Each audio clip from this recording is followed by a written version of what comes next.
हमने सोचा नहीं था इतना बढ़िया व्यू आएगा। आज सुबह की शुरुआत होती है इतनी शानदार धूप के साथ और हम लोग जा रहे नदी को एक्सप्लोर करने। और अब हम लोग हो चुके हैं 4 लोग फाइनली।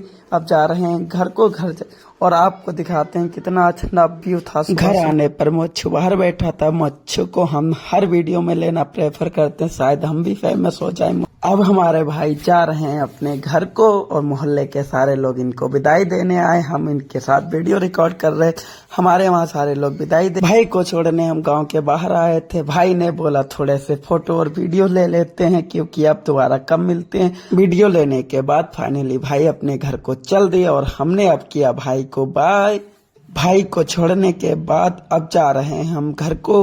अब हम लोगों का बना था घर से घूमने का प्लान, तो हम लोग चल दिए बाहर घूमने के लिए। घूमने आए थे तो प्लान बना कि बिरयानी भी खा लेते हैं साथ साथ। तो हम लोगों ने बिरयानी को